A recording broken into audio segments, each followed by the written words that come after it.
Hello friends, good morning. Welcome to Adarsh Vidya. Friends, पिछली video में हमने sale of contract of sale unit start किया था। ओके, उसमें हमने कई सारे डेफिनेशन देखी थी। जो इंट्रोडक्शन है उसका, ठीक है, सेलर का मीनिंग क्या होता है, बायर का मीनिंग क्या होता है, गुड्स किसे कहा जाता है, टाइप्स ऑफ गुड्स, ठीक है, काफ़ी सारी चीज़ें हमने देखी थी। डॉक्यूमेंट्स ऑफ टाइटल क्या है, ठीक है, फिर प्राइस का मीनिंग क्या होता है, ये सारी चीज़ें हमने डिस्कस की थी। आज हम बात करने वाले हैं एक नया टॉपिक जो बहुत ही इंपॉर्टेंट है, कंडीशन एंड वारंटीज। ठीक है, कंडीशन एंड वारंटीज यानी कि जो भी इससे पहले हम एक वर्ड्स को समझेंगे। ठीक है, कंडीशन एंड वारंटीज को समझे उससे पहले हम एक वर्ड्स को समझेंगे जिसका नाम है अ स्टिपुलेशन। स्टिपुलेशन का मतलब होता है बंधन।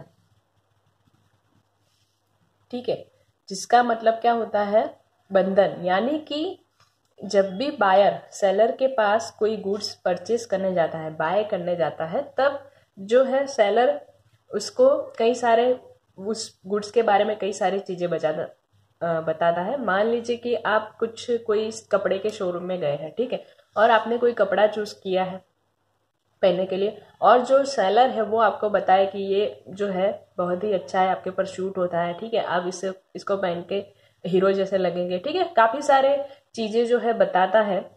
कई इसमें सही भी होती है और कई गलत भी होते हैं, जिससे आप मानते हैं कई चीजें और कई चीजें नहीं मानते। ठीक है, तो कुछ चीजें ऐसी होती है जो सेलर बोल दे, उसके बाद उसको स्टिपुलेशन यानी कि बंधन में ला दे। ठीक है, उसमें दो कंडीशन है। ठीक है, दो जो है कैटेगरी बनती है। In a contract of the sale with reference to goods it may be condition and a warranty.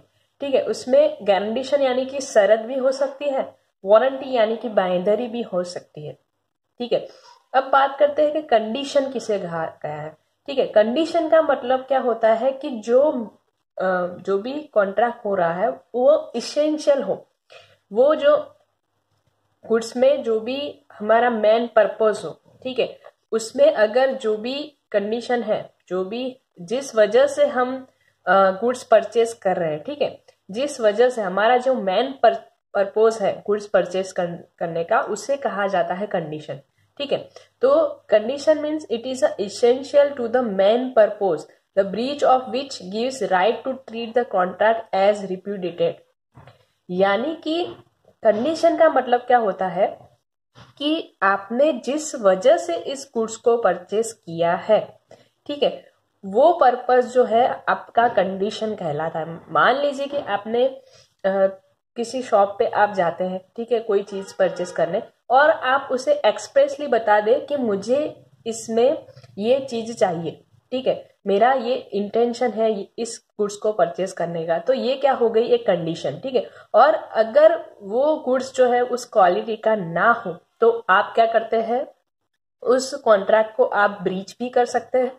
ठीक है, या तो फिर जो भी डैमेजेस आपको हुआ है उसके लिए आप जो है रेम्यूनरेशन भी मांग सकते हैं। ठीक है, तो condition means it is essential to the main purpose the breach of which gives right to treat the contract as repudiated। ठीक है, वारंटी का मतलब क्या होता है, it is a collateral to the main purpose. यानी कि जो कंडीशन नहीं है, जो हमारा मेन पर्पस है, उसके अलावा जो सेलर आपको जिसका कोलेटरल है पर्पस। ठीक है, कोलेटरल यानी कि जो सेलर जो है आपको बताता है कि अगर इसमें कुछ हुआ है, ठीक है, तो उसकी जो भी आपकी डैमेजेस होगी, मान लीजिए आपने कोई मशीन परचेस किया है, ठीक है, तो अगर सेलर आपको बता दे कि इतने पीरियड में, मान लीजिए कि आपको कहा है कि अगर 2 साल में इस मशीन को कुछ भी हुआ है तो इसको जो भी डैमेजेस हुए हैं उसको रिपेयरिंग चार्जेस जो है वो कंपनी वाला आपको देगा। ठीक है, तो उसको कहा जाता है वारंटी, जो मेन पर्पज नहीं है। ठीक है, बट सेलर के थ्रू आपको कोलेटरल जो भी सर्विस दी जाती है उसे कहा जाता है वारंटी। ठीक है, तो it is a collateral to the main purpose the breach of which gives right to claim damages. यानी कि अगर वारंटी जो है, वारंटी अगर ब्रीच हो जाए, मान लीजिए कि आपको कहा गया था कि 2 साल में इस मशीन को कुछ भी होता है, तो आपको क्या होगा, जो भी डैमेजेस होंगे वो आपको मिल जाएंगे। ठीक है, तो the breach of which gives right to claim damages, यानी कि अगर वारंटी टूट जाती है, अगर 2 साल में इस मशीन को कुछ भी हो जाता है तो क्या होगा, आप डैमेजेस जो है उसको क्लेम कर सकते हैं। ठीक है, तो कंडीशन एंड वारंटी में मेन जो डिफरेंस आता है वो ये है कि कंडीशन अगर ब्रीच हो जाए, ठीक है, तो जो बायर है उसको राइट है कि वो कॉन्ट्रैक्ट जो है ब्रीच भी कर सकता है या तो फिर डैमेजेस क्लेम कर सकता है। बट अगर वारंटी अगर ब्रीच हो जाए, ठीक है, तो बायर जो है कॉन्ट्रैक्ट ब्रीच नहीं कर सकता है, सिर्फ वो क्या कर सकता है, ओनली जो भी उसको डैमेजेस हुए हैं उसके लिए क्लेम कर सकता है। ठीक है, तो ये था मीनिंग कंडीशन एंड वारंटी का। अब हम डिफरेंस देखेंगे कि कंडीशन एंड वारंटी में डिफरेंस क्या है। ठीक है, तो सबसे पहले आता है इसेंशियल। इसेंशियल मीन्स कि कंडीशन जो है वो कॉन्ट्रैक्ट में एक मेन पर्पस जो होता है आपका, कि आपने किस वजह से इस कॉन्ट्रैक्ट को किया है, ठीक है, वो बताता है। मीन्स के कंडीशन जो है वो इसेंशियल है, it is a stipulation which is essential to the main purpose of the contract. ठीक है, बट वारंटी में क्या होता है, it is a stipulation which is only collateral to the main purpose. ठीक है, वो कोलेटरल माना जाता है। फिर आता है रेमेडीज। रेमेडीज में क्या होता है कि अगर कंडीशन ब्रीच हो जाए, ठीक है, कंडीशन ब्रीच हो जाए तो क्या होता है, जो बायर होता है वो इस कॉन्ट्रैक्ट को ब्रीच भी कर सकता है, ठीक है, या तो फिर डैमेजेस उसको जो हुआ है उसके लिए क्लेम भी कर सकता है। बट अगर वारंटी जो है ब्रीच हो जाए, ठीक है, तो बायर जो है सिर्फ उसको जो डैमेजेस हुआ है उसके लिए ही क्लेम कर सकता है। ठीक है, वो ब्रीच नहीं कर सकता है कॉन्ट्रैक्ट। ठीक है, फिर आता है ऑप्शन। ऑप्शन मीन्स के जो भी कंडीशन है उसको आप वारंटी की तरह ट्रीट कर सकते हैं। ठीक है, breach of condition can be treated as a breach of warranty. ठीक है, जो भी कंडीशन ब्रीच हुई है उसको आप वारंटी ब्रीच हुए उस तरह से ले सकते हैं। बट आप breach of warranty can be never be treated as a breach of condition, यानी कि वारंटी अगर टूट जाए तो आप उसे कंडीशन टूटी हुई है इस तरह से नहीं ट्रीट कर सकते। ठीक है, तो ये डिफरेंस था कंडीशन एंड वारंटी का। कंडीशन जो है वो इसेंशियल है, मेन पर्पस जो है आपका वो माना जाता है, और वारंटी जो है वो कोलेटरल माना जाता है। ठीक है, फिर आता है एक हमारा टॉपिक कि कंडीशन एंड वारंटी किस टाइप की होती है। ठीक है, कंडीशन एंड वारंटी 2 टाइप्स की होती है, एक तो एक्सप्रेस कंडीशन एंड वारंटी और दूसरा आता है इम्प्लाइड कंडीशन एंड वारंटीज। ठीक है, एक्सप्रेस कंडीशन एंड वारंटीज किसे कहा गया है, एक्सप्रेस कंडीशन और वारंटी यानी कि अगर आप किसी सेलर के पास कोई भी गुड्स परचेस करने जाते हैं, ठीक है, तब आप उसे एक्सप्रेसली यानी कि आप वर्ड्स के थ्रू या तो फिर रिटन फॉर्म में आप बता दे कि मुझे इस गुड्स में ये सारी चीजें चाहिए, हमारा ये जो पर्पस है इस गुड्स को परचेस करने का, ठीक है, इसमें हमें ये फैसिलिटीज चाहिए, तो उससे क्या कहा जाएगा, एक एक्सप्रेसली उसको बताना कि इसमें ये हमें हमारा ये जो पर्पस है उसको परचेस करने हैं। ठीक है, तो एक्सप्रेस कंडीशन एंड वारंटीज का मतलब होता है कि जब भी कोई बायर या तो फिर सेलर एग्री करे, पार्टीज दोनों parties at the time of contract of sale, जो भी हमारी इसका जो भी पर्पस है ये रहेगा। ठीक है, तो उसे कहा जाता है express condition and warranties. Implied condition and warranties का मतलब क्या होता है कि जब भी बायर एंड सेलर, ठीक है, दोनों पार्टी अगर एक्सप्रेसली शो ना करे बट उनके जो भी बिहेवियर से अगर आपको पता चले कि ये इसमें कंडीशन है, ठीक है, इसमें ये वारंटीज है, तो उसे कहा जाता है इम्प्लाइड कंडीशन। ठीक है, अब इम्प्लाइड कंडीशन एंड वारंटीज दोनों अलग अलग है। ठीक है, इम्प्लाइड कंडीशन भी इसमें कौन सी कंडीशन को इंक्लूड किया गया है और इम्प्लाइड वारंटीज में कौन सी वारंटीज को इंक्लूड किया गया है, ये भी आपको लॉ में बताया गया है कि किसमें इम्प्लाइड कंडीशन लगेगी और किसमें वारंटीज लगेगी। ठीक है, तो फर्स्ट आता है इम्प्लाइड कंडीशन में कंडीशन एज टू टाइगर। ठीक है, यानी कि ओनरशिप जो है वो सेलर की ही है, अगर सेलर ना बताए तो भी अगर बायर गुड्स परचेस करने जाता है तो वो ये मान लेता है कि यही जो है सेलर है, यही इस गुड्स का ऑनर है। यानी कि देखिए, आप किसी शॉप पे गुड्स परचेस करने जाते हैं तो आप ये नहीं पूछते कि आप ही इस जो है इस शॉप के ऑनर है या नहीं, ठीक है, इस गुड्स के ऑनर है या नहीं, ठीक है। बट आप ये मान लेते हैं, ठीक है, आप ये मान लेते हैं कि ये जो है पर्सन यही इस गुड्स का ऑनर है, यही इस शॉप का ऑनर है, ठीक है। तो उसे कहा जाता है कंडीशन एज टू टाइटल, इसको इम्प्लाइड कंडीशन कहा जाता है, ठीक है। फिर आता है sale by description. Sale by description यानी कि अगर आप कोई भी गुड्स परचेस करने जाए, ठीक है, सेलर के पास, तो वो आपको बताए कि इस गुड्स में ये क्वालिटी है, ठीक है, इस तरह से इसका रंग होगा, इस तरह से इसका वेट होगा, इस तरह से इसकी प्राइस होगी, ठीक है। अगर आपको डिस्क्रिप्शन बता दे कि गुड्स इस तरह से होगा, ठीक है, तो आपको जो भी ये चीज दी जाती है तो आप मान लेते हैं कि जो भी आपको डिस्क्रिप्शन दिया गया है वो इसी तरह से होगा, ठीक है। तो इम्प्लाइड कंडीशन में ये भी एक मेन टॉपिक आपका है कि सेल बाय डिस्क्रिप्शन, कि जब भी आपको डिस्क्रिप्शन कहा गया है, ठीक है, जब भी आपको गुड्स का डिस्क्राइब किया गया है तब आप ये मान के चलते हैं कि जो भी सेलर ने बताया है वो इसमें क्वालिटी होगी, ठीक है। फिर आता है sale by sample. Sale by sample का मतलब क्या होता है कि कई बार क्या होता है कि आपको सेलर जो है गुड्स का सैंपल दिखाता है, ठीक है। अगर आपको सैंपल अच्छा लगता है तो आप उसको क्या करते हैं, परचेस करते हैं, ठीक है। ये जो है ज्यादा जो भी क्वांटिटी वाले गुड्स होते हैं, ठीक है, वहां पे ये ट्रांजेक्शन देखने को मिलते हैं कि सेलर क्या करता है कि पहले सैंपल बेचता है, अगर बायर को वो ठीक लगता है तो वो ज्यादा क्वांटिटी में उसको ऑर्डर देता है, ठीक है।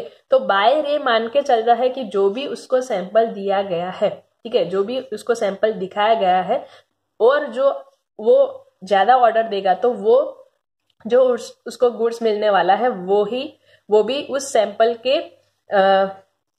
सैंपल के जैसा होगा, ठीक है। तो ये भी एक इम्प्लाइड कंडीशन है कि सेल बाय सैंपल।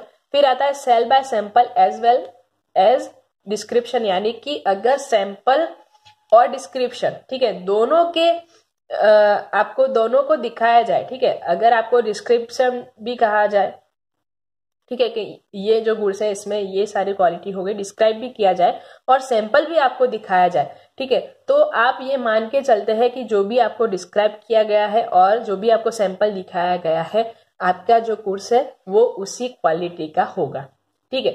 तो अगर इसमें कोई भी कंडीशन जो है फुलफिल नहीं होती है, ठीक है, तो जो है बायर जो है इस कॉन्ट्रैक्ट को ब्रीच भी कर सकता है। यानी कि अगर सैंपल के जैसा हो बट जो आपको सैंपल दिखाया गया हो अगर, ठीक है, बट डिस्क्रिप्शन जैसा ना हो, या तो फिर डिस्क्रिप्शन जो आपको दिखाया गया हो बट सैंपल के जैसा अगर गुड्स ना हो, तो आप जो है उस कॉन्ट्रैक्ट को ब्रीच कर सकते हैं और या तो फिर आप डैमेजेस क्लेम कर सकते हैं, ठीक है। फिर आता है कंडीशन एज टू क्वालिटी और फिटनेस, यानी कि आप ने जो भी गुड्स परचेस किया है, ठीक है, वो आपकी क्वालिटी के अनुसार या तो फिर आपकी फिटनेस के अनुसार ही वो गुड्स होगा, ऐसा जो है बायर वो मान लेता है, ठीक है। फिर आता है कंडीशन एज टू मार्केटेबिलिटी, ठीक है, यानी कि आप मार्केटेबिलिटी का मतलब क्या होता है कि अगर आपने किसी गुड्स को परचेस किया है, ठीक है, वो जो गुड्स है अगर मार्केट में वही गुड्स आपको उसी प्राइस में मिल रहा है, ठीक है, तो उसे कहा जाता है मार्केटेबिलिटी। यानी कि अगर आपको गुड्स सेल करना है, ठीक है, तो आप मार्केट प्राइस में जो भी वही गुड्स जो आपने लिया है वही प्राइस में आप सेल कर पाए तो उसे कहा जाता है मार्केटेबिलिटी, ठीक है। मान लीजिए कि मैंने एक सीमेंट की जो है बोरी मंगवाई है, ठीक है, अगर वो पानी से अगर रास्ते में अगर उसके ऊपर पानी लग जाए, ठीक है, तो वो क्या बन जाएगा, एक पत्थर बन जाएगा, ठीक है। तो अब जो है सीमेंट नहीं रहा है, ठीक है, उसकी जो क्वालिटी है वो चेंज हो गई है, ठीक है। तो अब क्या मैं मार्केट प्राइस की तरह सीमेंट को बेच पाऊंगी? नहीं, क्योंकि उसकी जो क्वालिटी है वो चेंज हो गई है, ठीक है। तो आप जो भी गुड्स परचेस कर रहे हैं वो क्या होना चाहिए कि जो भी मार्केट में वही सेम चीज मिल रही है उसी प्राइस में, तो उसे कहा जाता है मार्केटेबिलिटी, ठीक है।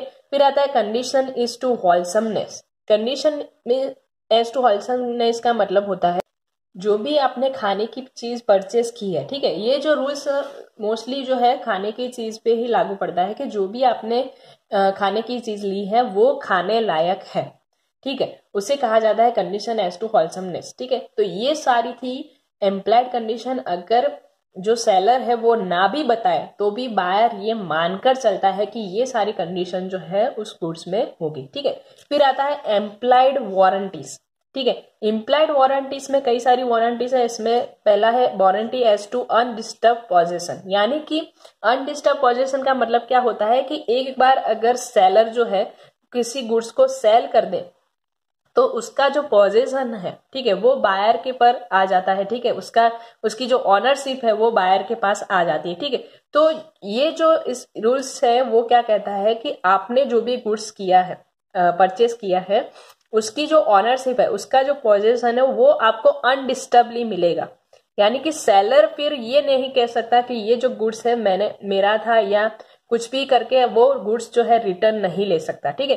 तो आपको warranty as to undisturbed position की एक बार सेल होने के बाद आपको उस गुड्स की ऑनरशिप मिल जाती है, पोजीशन मिल जाता है, ठीक है। फिर आता है warranty as to non existence of encumbrance, ठीक है, अनकम्बरेंस यानी कि इसका दूसरा वर्ड है चार्ज फ्री, यानी कि आपने जो भी गुड्स परचेस किया है वो चार्ज फ्री है, ठीक है। ये जो है बायर जो है ये मानकर चलता है कि आपने जो गुड्स परचेस किया है वो सेलर ने कहीं से गिरवी लेके आपको नहीं बेचा है, ठीक है, वो कहीं से प्लीज होकर आपको नहीं बेचा है, ये आप मानकर चलते हैं, ठीक है। फिर आता है disclosure of dangerous nature of goods, यानी कि जो भी अगर डेंजरस नेचर के जो भी गुड्स होते हैं तो उसमें आपको जो सेलर है वो आपको पहले से ही बता देता है कि इसमें ये जो है आपको ध्यान रखने की चीज है।